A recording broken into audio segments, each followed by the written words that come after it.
Hello, everybody. Welcome into the Fantasy Pros Football Podcast. I am Ryan Wormeli, joined today by Jake Ciely from The Athletic and by Pat Fitzmaurice. We are doing some draft or pass. We did an episode similar to this earlier in the summer, kind of talking about general positions. This is going to be running back specific. We're going to throw out some running backs here and decide if we are drafting or passing on these guys at their current ADP, ECR, kind of where they are going in the early rankings. As a reminder for everybody, you can find all of our 2025 consensus rankings and tiers at fantasypros.com/rankings. Again, that's fantasypros.com/rankings. Jake, before we dive in, what do you have going on at The Athletic? Yeah, I got final part of the series coming out of the breakouts for 2025. Tight ends, the one that everybody was waiting for. Woohoo, tight ends. But I did a little different spin on the quarterbacks, running backs, all four positions. I did the case for and case against. So it's not just like, here are my breakouts because I love them. Like, there's just how things can go sideways too. So I thought it was a little bit deeper of a dive this year. Fitz, if I made you do a list of your favorite breakout tight ends this year, who's the first name you're thinking of? Favorite breakout tight ends? Probably, would Tucker Kraft count, or did we get the Tucker Kraft breakout already? No, you could. I mean, because he was inconsistent last year. I had him on the list last year. I was thinking about putting him back again because you look at tight ends and you're like, man, I got to come up with 5. I don't know if I could do that. Right, there aren't many, and I'm starting to warm to the idea of a Tyler Warren breakout in year one. I know. We'll see about that. I know everyone hates the Colts quarterbacks. I'm not big on rookies. But I'll give you. There is one that I think that you might not be thinking of. That's a big one. Yeah. Can I give him one more shot, Worm? Give him one more shot to think of somebody like who it might be. A breakout. Don't tell me it's Cade Otton. No. Okay. Jacksonville. Oh, okay. Brenton Strange. Sure. Yeah, I'll buy that. Probably going to be number 1 on my list. Yeah, that's a really good call, actually. Like, plenty of opportunity there. Yeah, I like that call a lot. All right, that's enough tight end talk. Let's get into the running backs, what people clicked on this episode for. We're going to start kind of at the top of the rankings as usual and work our way from the early round guys to more of the mid-round guys. So, again, you guys are just going to tell me if you are drafting or passing at this ranking as of right now here in early July. We're starting with De'Von Achane, and Fitz, I want to start with you because I'm assuming I know the direction you're going with this given your long history with this player. But De'Von Achane is RB6, 14th overall. Are you drafting or passing? I am drafting him. I wasn't quite as enthusiastic about Achane a few weeks ago as you might have imagined, Worm, but I did start rethinking his outlook a little bit. And then the trade that sent Jonnu Smith to Pittsburgh happened, and that sort of put me over the top with Achane. I guess what worried me about Achane was the possibility that the Dolphins' passing game might rediscover the principle of verticality that they totally abandoned last year, that Tyreek Hill and Jaylen Waddle would go back to being as involved as they were in 2023 when they combined for 275 targets and 2,800 receiving yards. Last year, 206 targets, 1,700 receiving yards for those two. So, but with Jonnu gone, it might not matter if Tyreek and Waddle are more involved because Achane is going to get the vast majority of the quick-hitting throws from Tua. And the Dolphins, like, they're getting Darren Waller, but Waller is more of a vertical seam splitter tight end than Jonnu, whose average depth of target last year was like 4.9 yards. So I wasn't sure Achane had much of a chance to match his 78 receptions from last year. Now I think he does. And one other thing to consider, Tua does not steal rushing touchdowns from running backs. Tua has not had a touchdown run since 2021. The Dolphins are not going to put Tua at risk with QB sneaks or other designed runs. Now, maybe Achane isn't the goal line back for Miami. Maybe that's going to be Ollie Gordon's role because Gordon is a big dude. But I think it's going to be Achane in the game when the Dolphins are at the 7-yard line, and probably Achane in the game when the Dolphins are at the 4 or the 5-yard line. So I don't know. Achane's had 14 touchdown runs in 28 NFL games. He had 8 in 11 games as a rookie. I think he could conceivably get it to like 10 or 12 this year. And I think Achane can be basically the spitting image of early career Alvin Kamara in terms of his statistical output. And Kamara averaged 102.7 scrimmage yards per game, just under a touchdown per game over his first 4 seasons. I think Achane could give us those types of numbers.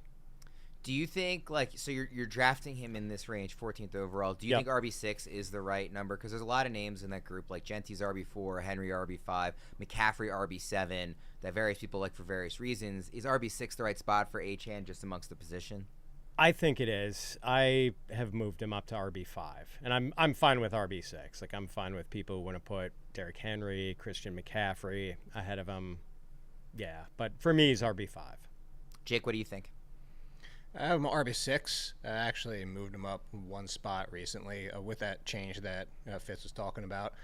I am okay taking him. I have just in front of Jacobs, just in front of Taylor, Genty, and Irving. And down the rest, there's only obviously 5 running backs in front of him, but nothing Fitz said I disagree with. This is why we're drafting him, the upside, the excitement for Achane, especially having Jonnu Smith out, because if Jonnu and Waddle finally maybe playing the full season, not banged up at some point in his legs throughout the entire year.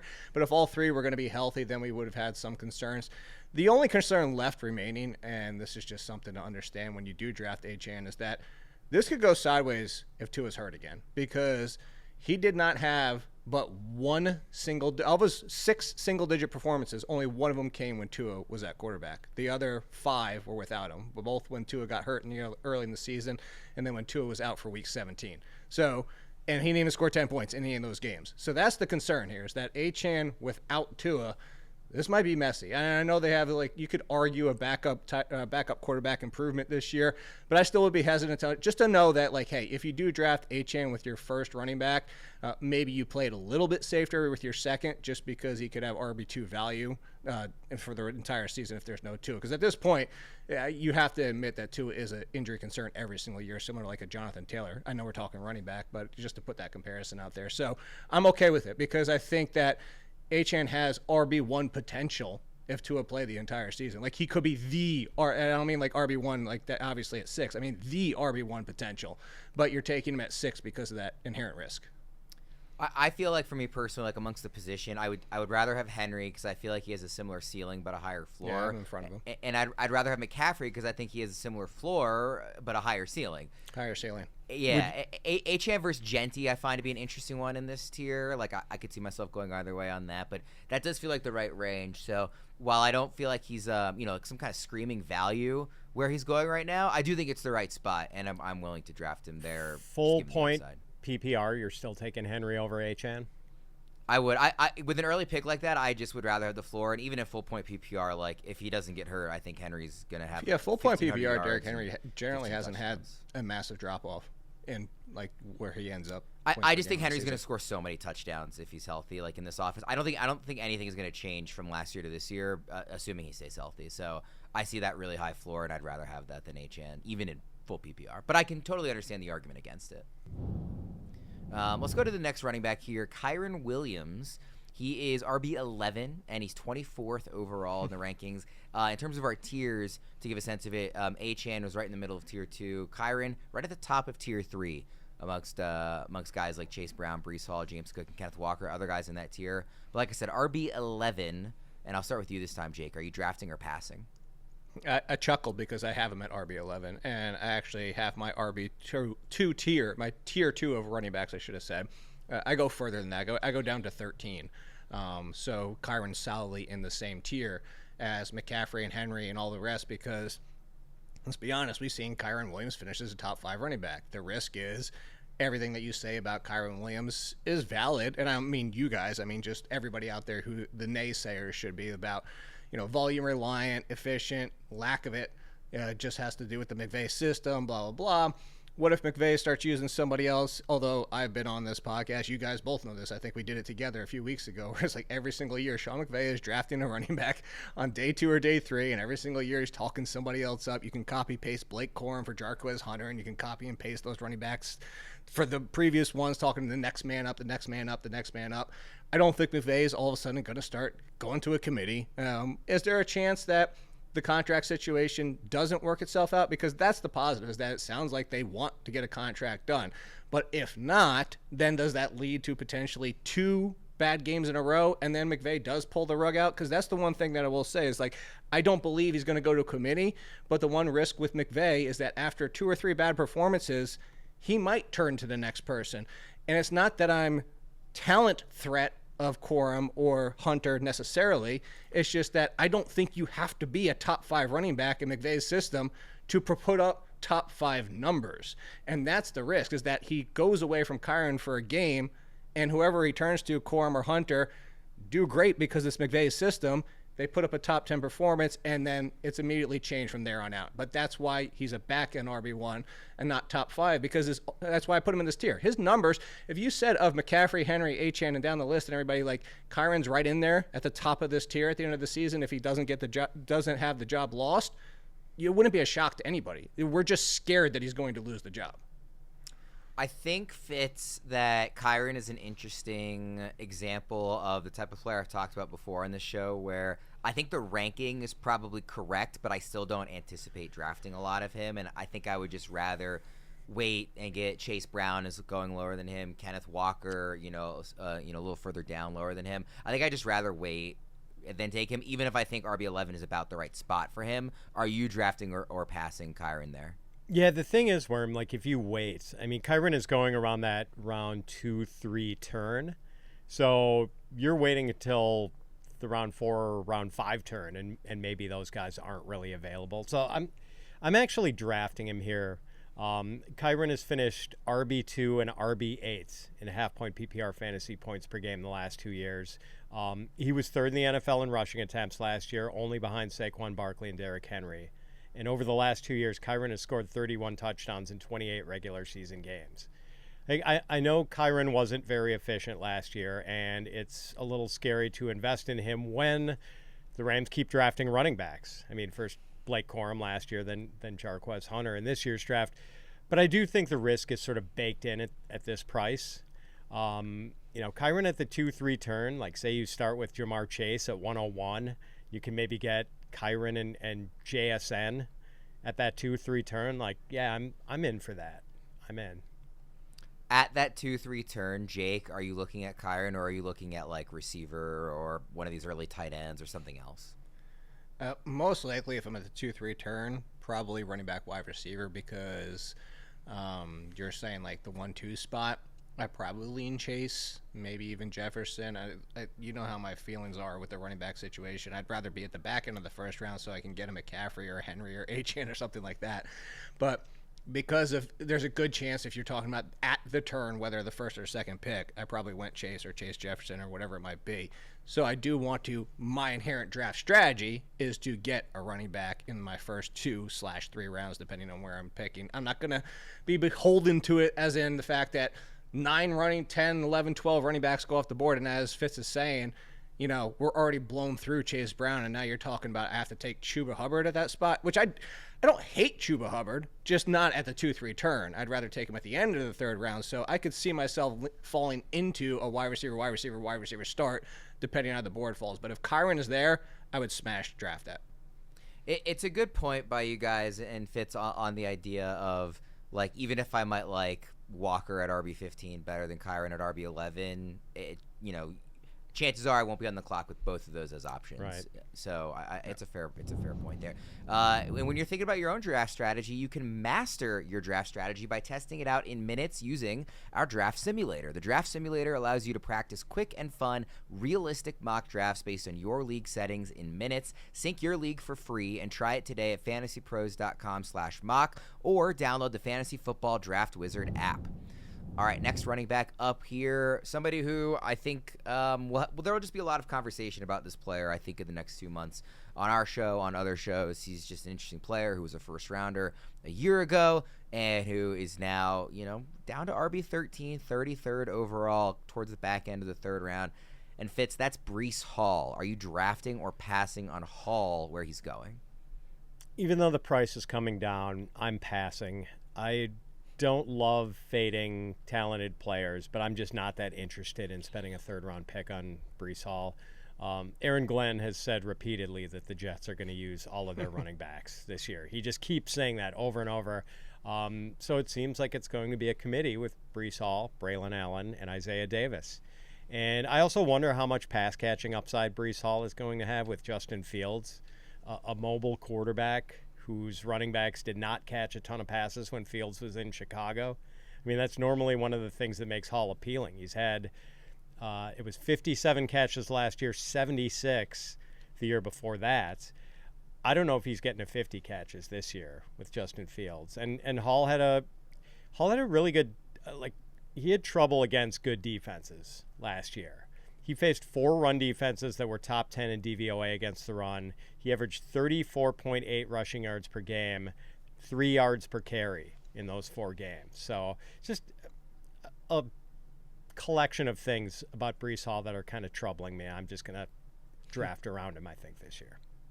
Jake, what do you think? I thought Ryan Heath on the show you and I taped with him earlier this week made a compelling case for why, despite red flags, he is kind of coming around on the idea of drafting Breece Hall. Do you lean more on that side or more on Fitz's side of passing on him here?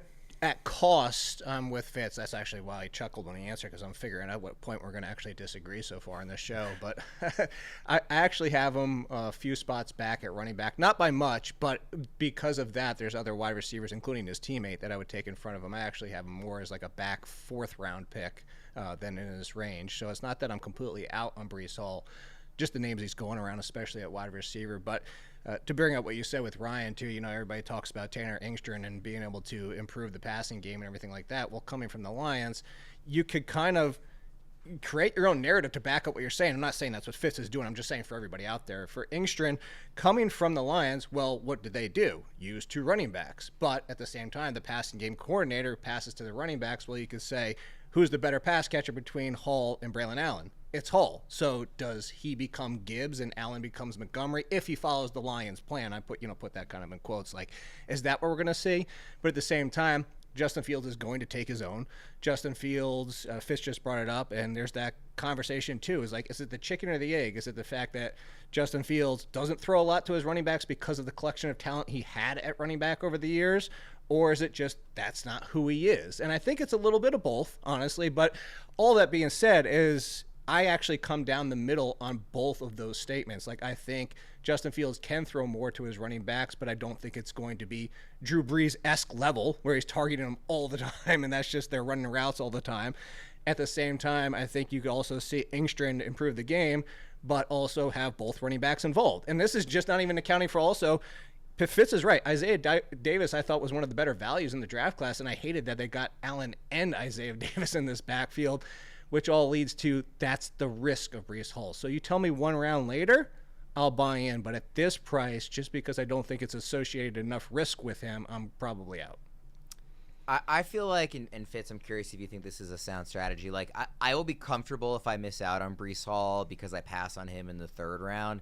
But if I can get him even in like the early 4th, I feel like I do want to have some Breece Hall and not totally miss out if the talent just like he kind of bounces back and looks like the guy we expected a year ago. I don't want to totally miss out on that. So I feel like I'll be hoping to get him maybe more like the early 4th. But then if I miss out because I pass on him in the 3rd, I'll be okay with that. I forget where you said you exactly have him ranked, Fitz, but does that feel like a sounder strategy to you? It does feel like a sound strategy, Worm. Let's see. I've got Breece, not that far off from, well, I'm pretty much in line with where his consensus ADP is, just as far as the overall, sort of that later 3rd round. But, man, I like the options around him more. Like, I'd even consider, I think I'd rather have a premium quarterback over Breece. And you know you're going to get one of Lamar Jackson, Josh Allen, Jaden Daniels at least being there, I think. I think I'd rather have like Mike Evans there, maybe even Tyreek Hill. I'm not into Breece this year. Let's go to a running back that I feel like has been brought up on this show a lot that people are against. I'm curious if you guys are going to agree again. Jake, I'll start with you. James Cook, RB14, and that's 1 spot behind Breece Hall positionally. He's a few spots further down in overall. He's 39th in the overall rankings on ECR. James Cook, are you drafting or passing? At this spot, I am drafting is almost right in line with my rankings, mostly because I think we've associated enough risk to pull James Cook down to not even being an RB1, which he just was. I think everybody on earth is like, you cannot have that touchdown basically percentage. Again, this goes back to, if you remember, Matt Ryan and the Falcons, of like that high touchdown rate that they had that year. I think it was 2018. And it was like, everybody, can't happen again. And it didn't. But at the same time, like, you can pull back from it and still have a really good season. Like, I think we've all, drafters, rankers, whatever you want to put out there, have put enough out that James Cook is not going as what he just finished as. Not even close. You're talking about almost a full 2 rounds later than what he should. If you just replicated last year, you'd be like, well, he's a second rounder. But nobody's taking him there, which is why I'm kind of okay with this, because what if James Cook still rushes for 10 and I give him the same rushing touchdown? Even 8. He's still a mid to top end RB2. So I think we've talked up enough, and I say we as in on this show and everybody else out there have talked up enough that, like, we understand math, we understand football, we understand regression. It's likely that he doesn't come close to last year. But at the same time, even if you chopped off 6 rushing touchdowns, and I said this when we were talking to Ryan Heath, you're still talking about a top-end RB2. Top 6 touchdowns is a big drop-off. So at this cost, I'm okay. Now, if we're talking a month from now and it starts to pull back up because everybody's like saying the same thing and contracts and everything's fine with James Cook and all of a sudden he's going back inside the top 10, then I'll probably be out. But I think right now we've associated enough, like this Kyren, we've associated enough risk to say it's okay to take him here, in my opinion. Fitz, what do you think? Yeah, I mean, so I guess this is our first point of disagreement, Jake and I, but it's a pretty mild point of disagreement because he's just kind of a gentle fade for me. And, Jake just made the point about touchdown regression. I think we all know that's coming, so that's fine. But, like, one of the reasons I think he's getting nowhere near 18 touchdowns and is probably going to be closer to the 6 he had in his second year is that Josh Allen calls his own number near the goal line so much. And it kind of amazes me still that Cook was able to score 18 touchdowns last year when you consider how much Josh Allen likes to run and scored quite a few rushing touchdowns himself last year. There's also another way in which Josh Allen could limit James Cook. Like, Allen just does not throw to his running backs all that much. And that's so often the case with the mobile QBs. They just don't check down when they can run on their own. And even though Cook is a really good pass catcher who might have 50 or 60 reception upside in different circumstances, his single season high in receptions is 38. So we know Cook isn't going to be a workhorse rusher because he weighs under 200 pounds and his single season high in rushing attempts is 237.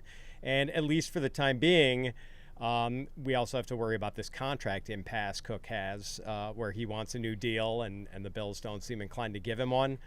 But even if that gets squared away, I think I'm going to be out on Cook this year.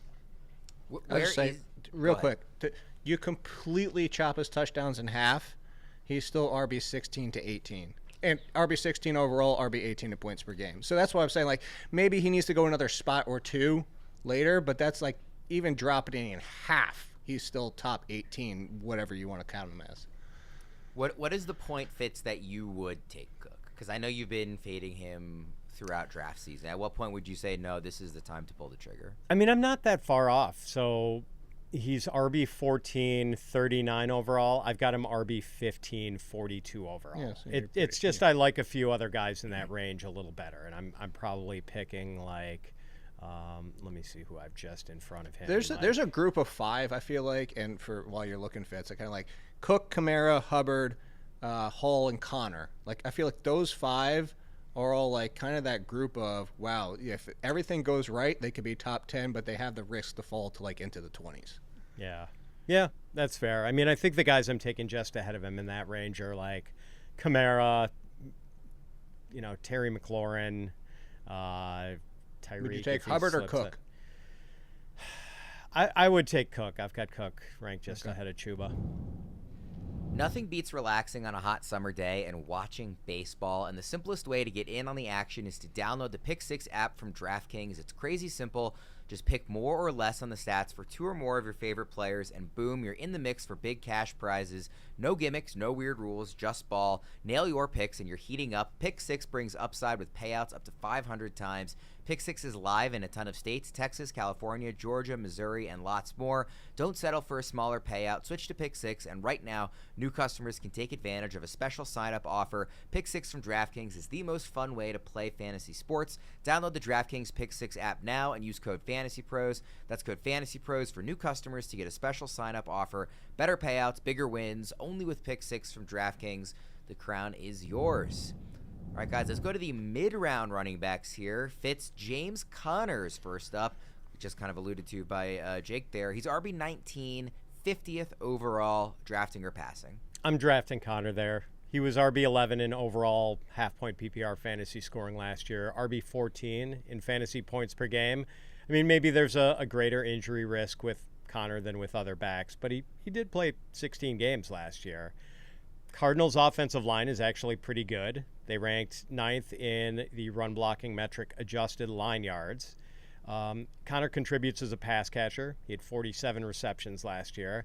And I don't think Trey Benson has any chance to steal Conner's job on the merits. I don't think we even really know yet whether Benson is any good, to be honest. And Conner is a pretty favorable schedule, which is what I like, especially early in the season. Cardinals open with the Saints, Panthers, and 49ers, who were among the 6 worst teams as far as fantasy points allowed to running backs last season. And Conner's matchups in weeks 4 through 7 aren't bad either. Seahawks, Titans, Colts, Packers. So he could get off to a really fast start. I'm drafting Conner. Jake, James Conner, RB19, 50th overall, like I said. Any worry about Trey Benson, or are you drafting him here? I'm not worried about Trey Benson. I think Trey Benson's a nice pick to take as a late-round flyer. The excitement that people had for Benson last year was all baked into the fact of James Conner could miss time like he does every single year. James Conner had one of his healthiest seasons in a long time and came the closest I think he has in a long time also to playing a full season. But that's why he's going this late. You're telling me James Conner is my RB2 and I can take him at the 4-5 turn? As Fitz just said, he was an RB1 in points per game. When James Conner is on the field, James Conner's producing. The risk of him missing time, we all know it's real. But let me ask everybody out there watching this and listening, as somebody that I've brought up before on this very show, everybody's like, oh my God, I'm scared of James Conner. Let's push him all the way down here. And I'm not saying to push this guy as far, but at what point is Jonathan Taylor not in the same conversation of 3 years straight? We're talking about injuries, and we still want to take Jonathan Taylor as a top 20 pick, possibly pushing the first round. Like, again, I'm not saying push Jonathan Taylor that far, but Jonathan Taylor should be down a little bit further, and James Conner should be up a little bit further because we're doing the same thing. They're both talents that can finish top 10 in points per game, both with injury risks, except one's coming, in my opinion, as a supreme value. We are back to it in full agreement. Hear, hear. What do you think about that comparison, Fitz, to Jonathan Taylor? I agree. I mean, I love JT.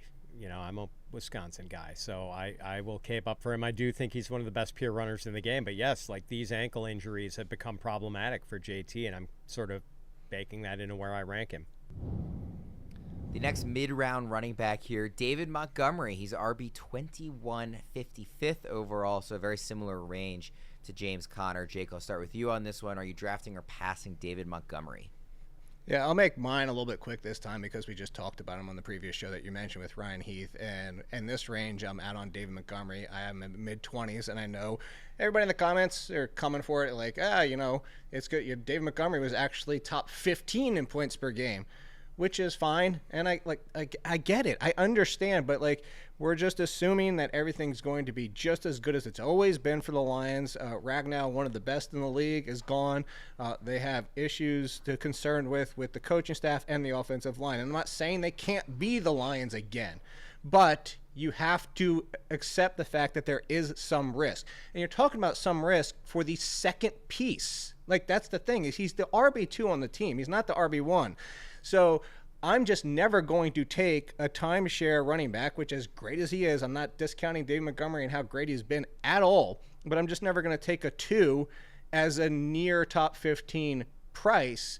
Similar to, I think, Devontae Adams is great value at wide receiver because he can be or a wide receiver 1 with Puka Nacua, I'm still not going to draft Devontae Adams as a top 12 wide receiver just because he can do it. So I'm just out at this cost. If he was going where I have him in the mid-20s, I would take him. But I have starters in front of him in Isaiah Pacheco and stuff like that. And if somebody wants to argue Pacheco behind Montgomery, I get it because of the risk there. But my point being is I'm going to take a starting running back over the second piece of a timeshare. What do you think about this one, Fitz? How good does this offense need to be for the RB2 to be a successful fantasy pick where Montgomery is going? You nailed it, Worm, because so much of Montgomery's value has been touchdown related. The last 2 years, he scored 25 touchdowns in 28 regular season games. And the Lions led the NFL in scoring last year, and I believe they were 5th 2 years ago. So they would need to be top 5 in scoring again, I think, for Montgomery to hit double digits in touchdowns again, most likely. And do we expect this Detroit offense to continue its high-flying ways with no more Ben Johnson, no more Frank Ragnow, as Jake just mentioned? And look, if you guys were in charge of the Detroit offense and had Jahmyr Gibbs at your disposal, would you be giving some other running back almost as many touches as Gibbs? Like, I wonder if Campbell and new offensive coordinator John Morton might allocate the backfield touches a little differently than Johnson did because Gibbs is such a special player. Well, sorry to jump in real quick before you go, Worm, but what Fitz just brought up, I mean, we're talking about record-ish setting type of offense last year, and if everybody wants to come for James Cook, then why aren't we coming from David Montgomery? Just pointing out, even you copy-paste last year's Lions. Even then, like Ben Johnson's still with the team. Ragnar hasn't retired. Even then, we should be acknowledging there's some touchdown inherent regression risk. That's just got to be part of it. I also wonder if, like, the cat's kind of out of the bag on Gibbs. Not that we really ever thought he needed a 1B for him to be a successful 1A, but we saw when Montgomery was hurt last year that he has absolutely no problems handling a large workload and being an absolute superstar. And I wonder if, like, the Lions just look at that and say, like, kind of what you just said, Fitz, like, hey, we're running this thing. We don't have to defer to the genius of Ben Johnson. Why wouldn't we just give all the touches to Jahmyr Gibbs? It seems so obvious, right, for us at least. So I wonder if they kind of have more faith in his ability to handle just a full-time workload and not need David Montgomery to spell him. And again, not that we were, like, worried about that before, but just now that we've seen it, maybe it makes it easier for them, I guess, to just lean into the superstar they already have. I want to tell everybody about Draft Assistant. It helps you make the best decisions during your fantasy draft. It connects directly to your draft and provides both real-time pick suggestions and estimations on which players might get taken before your next pick. Draft Assistant fully integrates your customized cheat sheets and suggests picks based on your rankings, team build, ADP, and other factors. Dominate your draft in real time without the guesswork with Draft Assistant at fantasypros.com/assistant or on the Fantasy Football Draft Wizard app. All right, next player here, Fitz. Tyrone Tracy, RB32, 90th overall. So moving further down in ADP here and in the rankings, is he somebody that you're drafting or passing 90th overall, RB32? Oh, man, you're starting with me. I mean, I know Jake has forsworn his allegiances to the Giants, but still, I know he's got his finger on the pulse, so I'm anxious to see what he said. I think I'm drafting Tyrone Tracy here just because ambiguous backfields can be a rich source of fantasy value, potentially. Like, the ambiguity holds down prices, and if you get the right guy in an ambiguous backfield, you can turn a big profit. And if you get the wrong guy, you either keep him on the bench or waive him, and it's not that painful because you didn't pay much. So I really have no idea how Brian Daboll is going to divide the work between Tracy and Cam Scatterbo. And the Giants do still have Devin Singletary, I guess. But Tracy's versatility should keep him involved and give him multiple paths to fantasy value. He's a good pass catcher. He was, a college wide receiver to start off his career. And he was pretty good as a runner last year, too, other than the fumbling issue. So, yeah, I think I'm on Tracy at RB, 32? RB 32, yeah. Yeah, 32. Jake, what do you think? What do you make of the backfield with Scatterbo there now? Does RB32 sound right for Tracy, 90th overall? Are you drafting or passing? So I'm going to save the second part of your question because I'm going to start it off with saying that people by now, if they've been watching these shows, know I am on Scadaboo more than I am on Tracy because I think what he brings, and I know some people will draw the comparison to their size, and that's very true. They are similar sized, but that doesn't mean they're similar styles. Like, you can be the same size and just different, like basketball players. Like, size doesn't always mean everything, and I know they talk about the explosiveness for Tracy, and that I'm not taking that away from him. But Scadaboo, despite there being similar sizes, Scadaboo's got him by, 5 or 10 pounds?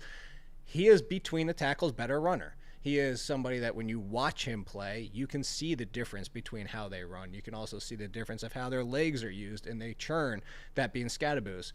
So I do think the Giants need more of that. I think that you saw Tracy, as good as he was last year, as surprising as he was to some people, and this is coming from somebody that was in on Tracy last year, is that you still went back to not you, as in Brian Dable still went back to Singletary at times just to bring that other dimension. It's not like Singletary is amazing between the tackles. It was just kind of another complementary piece to each other. And then also the fact that Tracy fumbled like that's something that Dable is not going to put up with. So I say all that to say is that I do have Scadaboo in front of Tracy. And Tracy was going higher just a month ago. But I find it interesting, something to lean into what Fitz said here, is that if we're going to start having Tracy's ADP drop, two things need to happen. Is one, it shouldn't be happening if everybody's going to stick on Tracy and say that he has all this explosiveness after the touch, blah, blah, blah. Then he shouldn't be dropping. Or two, if we're going to drop him, why isn't Scadaboo going up? Like, somebody is going to finish inside the top 30, probably the top 25.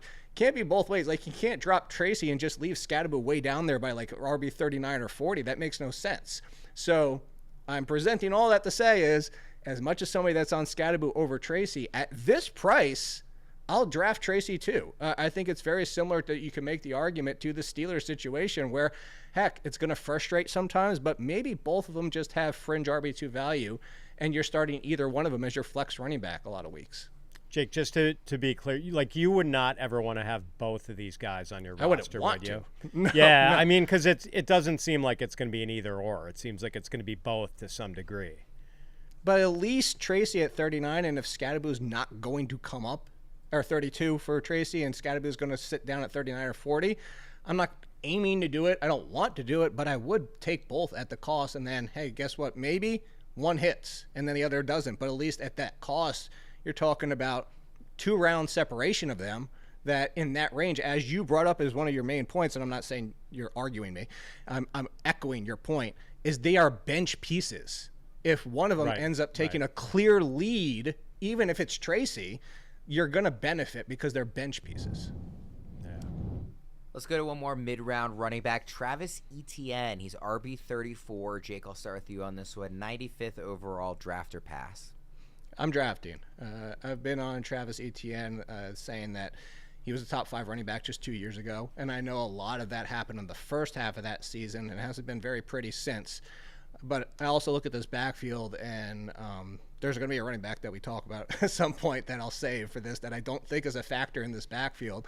But also, as much as Tootin's involved here, it's the Tyrone Tracy thing all over again. Is there's already fumbling issues that we knew about that are already presenting themselves in camp, and there's already been talk of Liam Coen coming to this team, and whatever he does with this backfield, and I know a lot of people want Tootin to be the Bucky Irving, and I'm not saying that's a non-zero chance of happening, but there's also a non-zero chance that Etienne just goes back to being good and is the lead, and that Tootin's no more of a complimentary third down passing game piece, who, by the way, would also have to do most of his without the pass blocking piece of being in on third downs, because that's a major concern for Tootin to begin with, where this could be an entire committee, but again, as a bench piece, if Etienne gets 250 touches, I mean, if we're all excited about Coen and what he can do for this offense, then 250 touches, even if they're not the prettiest 250 touches, is going to be a boost to his value at this cost. It starts to we get more bad news about Tootin. We get more of Etienne. Looks like he does 2 years ago, and Etienne starts creeping inside the top 25 running backs. That's a different story. But at this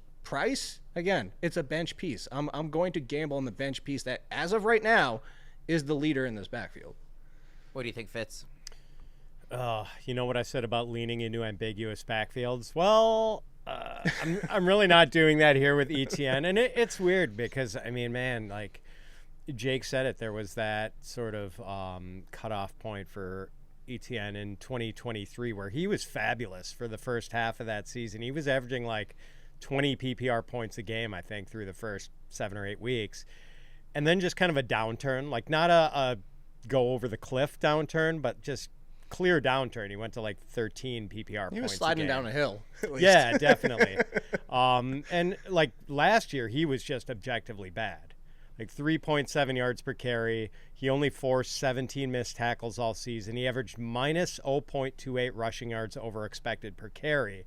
So he was getting less than was expected of him given the circumstances on average. Averaged just 1 yard per route run in the passing game, which is, pretty bad for a running back. He is a free agent after this year. And the Jaguars drafted not one but 2 running backs. They got Tootin in the 4th and LaQuint Allen in the 7th.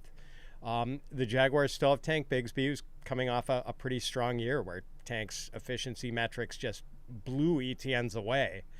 And this looks like a backfield by committee, and Tank Bigsby is really the only guy whose role looks somewhat predictable because he's the best inside runner in this backfield, and I think it's a safe bet that Bigsby gets a pretty healthy share of the early down snaps. But, like, who gets the rest of those early down snaps and who plays on passing downs? Because I think the 2 rookies pose a much bigger threat to Etienne's role than they do to Bigsby's role. Want to let everybody know that they can join us live on Twitch Tuesday at 4 p.m. Eastern for Fantasy Football Draft Court. 2 analysts battle it out over players they highly disagree on, with Joe as the judge and you as the jury. Join the courtroom fun at twitch.tv/fantasypros and cast your vote on every player debate. All right, guys, let's do a quick lightning round. This will be Would You Rather. I'll throw 2 names your way. You can give me a quick thought on why you're going one way or the other. A couple of these names have come up already just in talking about some of the other players that we've dove a little more deep into. Got a handful of Would You Rather here, though. Fitz, Josh Jacobs or Jonathan Taylor? Jacobs. Packers ran the ball really effectively last year. Jacobs looked terrific in that offense, and I worry about the ankle issues with Jonathan Taylor. Also, just not much pass catching upside there. He had 18 catches in 14 games last year. Jacobs or Taylor? Yeah, Jacobs one spot in Taylor, and just basically a lot of what Fitz said, but especially the passing game. And if everybody's going to be talking about how miserable the quarterbacks are going to be for the Colts, well, then let's just take the one thing we know in Jordan Love. How about Aaron Jones or DeAndre Swift, Jake?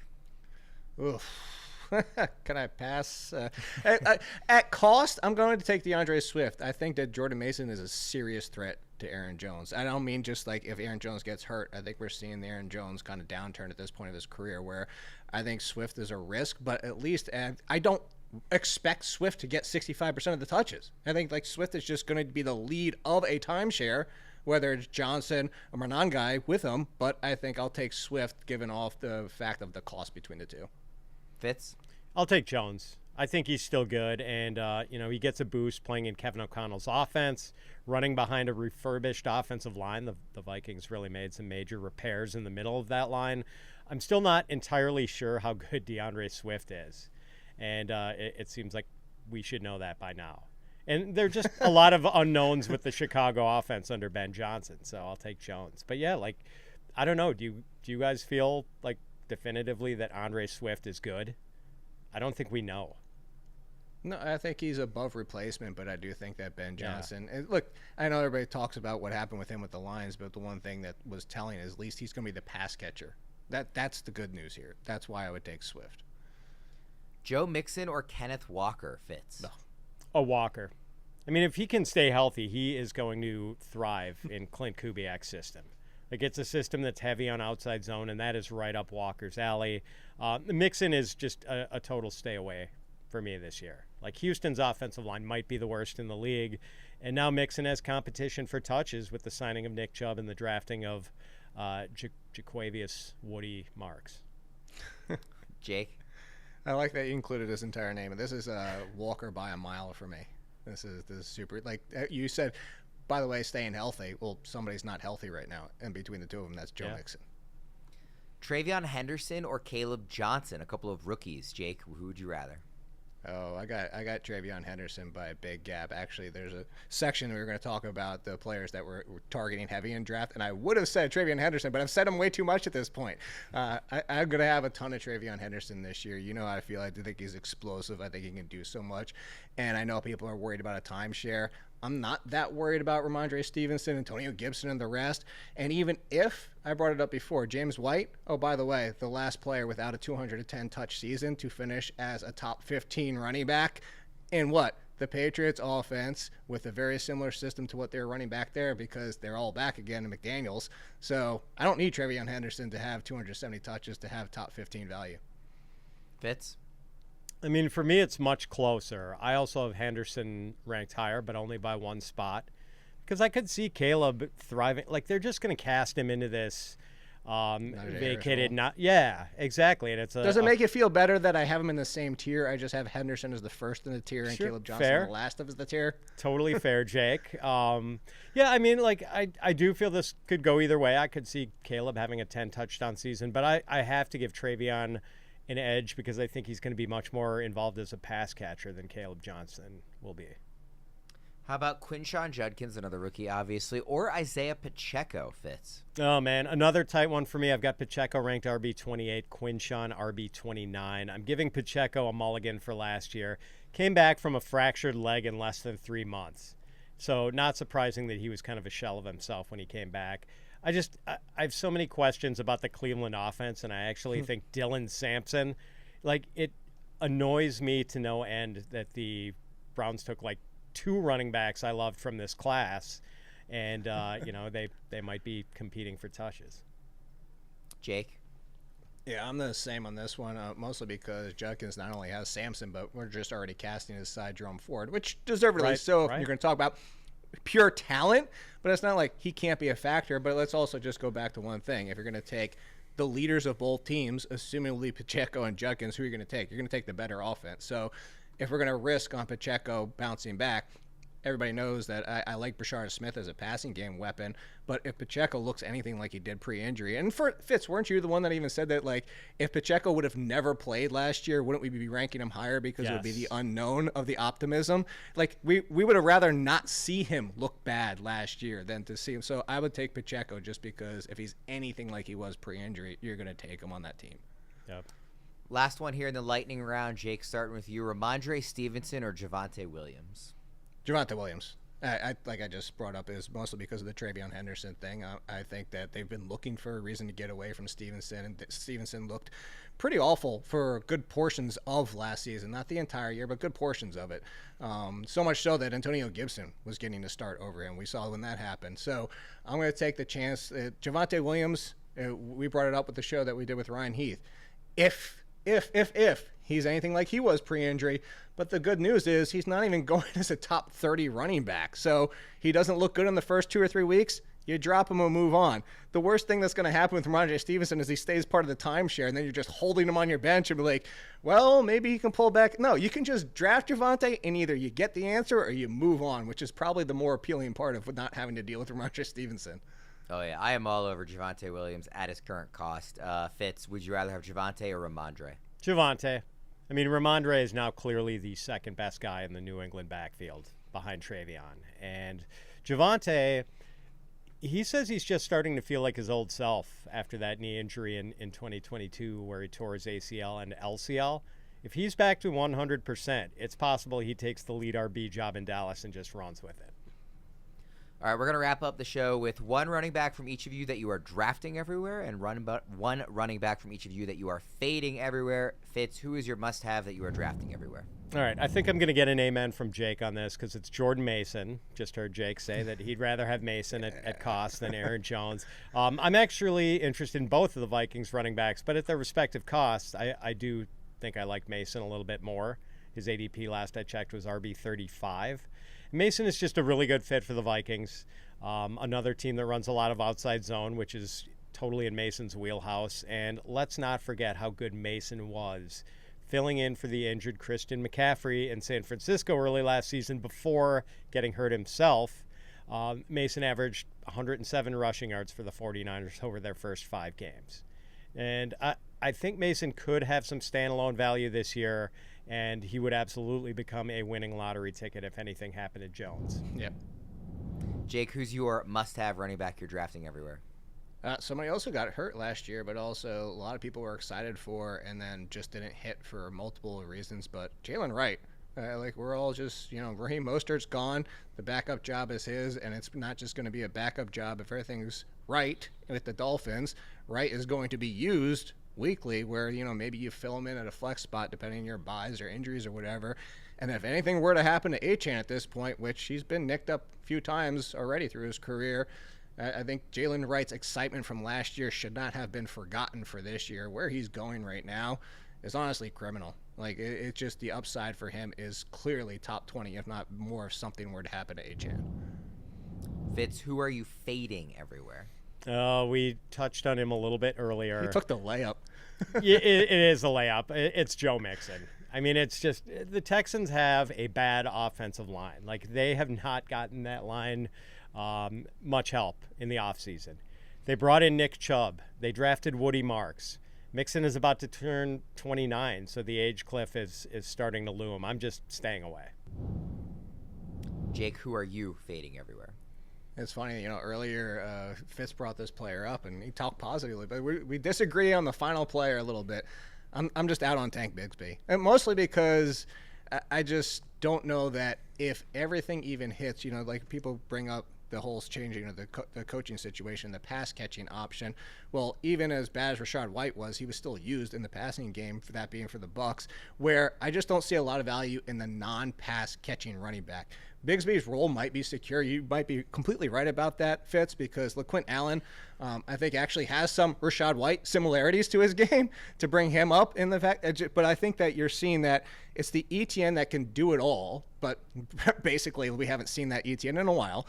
But you have the explosiveness in the passing game of Tootin. You have a Rachaad White type of player and LaQuint Allen, and watch him be the answer to this entire quagmire here. But the one role that I just have no appeal in is the one that isn't going to be used in the passing game, that is just the runner, because it is the Coen offense. So I'm just kind of out on Bigsby because I just don't see a ceiling with him, even though he's right, that being Fitz, he did look better than Etienne did last year.